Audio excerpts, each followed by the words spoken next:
Hey friends, welcome back to ScripSips. On today's episode, we're looking at verses 19 through 26 of Philippians chapter 1, so we're just chugging on ahead.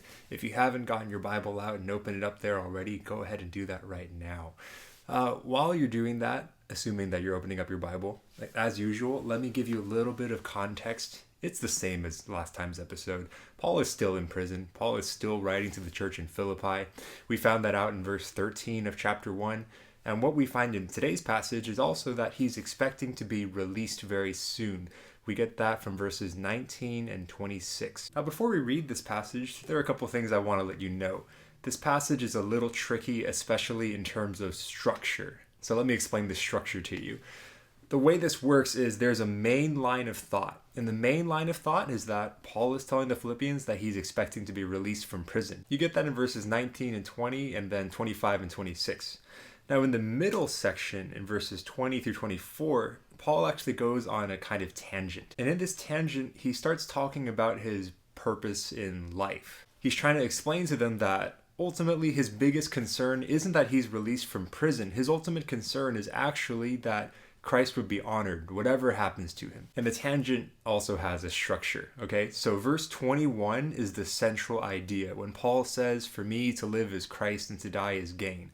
Verse 21 is the central idea, and then verses 22 through 24 expand on that central idea. Paul is talking about what he means when he says that. And one more thing, let me define a key term for you. There's this phrase, "in my body," in verses 20 and 22 and 24.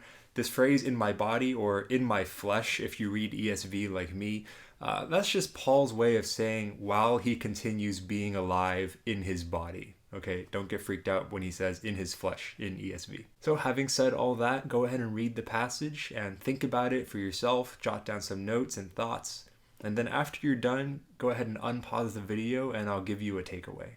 So today's takeaway is kind of thick. I'm going to focus on verse 21. I want to help us figure out how a believer today can live out that principle that Paul introduces in chapter 1, verse 21, to live as Christ and to die is gain. When Paul says to live as Christ in verse 21, what he's saying is that Jesus is everything to him. That Jesus is the sum total of his life. That if you were to boil down everything about Paul's existence, his reason for existence, it's Jesus. And the reason why he can say to die is gain is because, look, if he's spending his whole life living for Jesus anyway, just living in relationship with him, dying means having that relationship with Jesus, but face to face forever.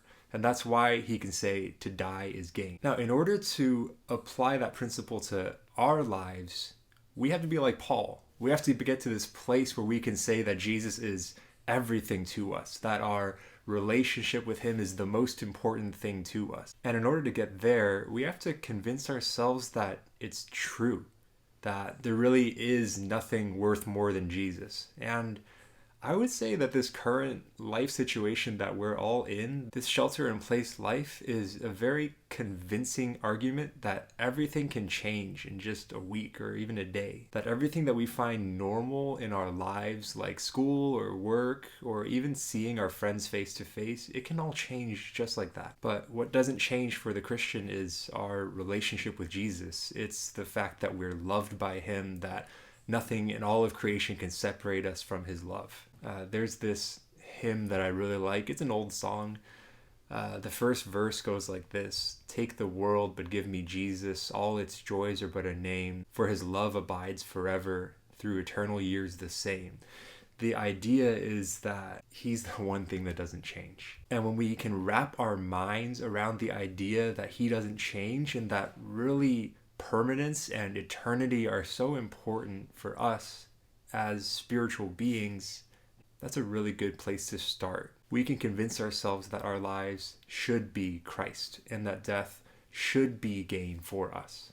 And before I end this video, let me clarify a little bit, because it is hard to apply that principle as life goes on. We still have to take care of our responsibilities. We have relationships, we have work and school and exercise and stuff like that. How do you take care of everything that you do while being able to say to live as Christ and to die as gain? Well, a short answer is to say that even as you're taking care of all these things, He remains the most important in your life, that He remains the ultimate reason for your existence. So we don't find our worth in our academics. We don't find our worth in the relationships we have or the way that people think of us. Our worth is ultimately in Him because He's the most valuable person we have in our lives. So again, I'm just trying to introduce a principle for you, and it's up to you to figure out a specific application for yourself. So go ahead and think about how you can make it so that you can say for yourself, to live is Christ and to die is gain. Thanks for watching. We'll see you next time.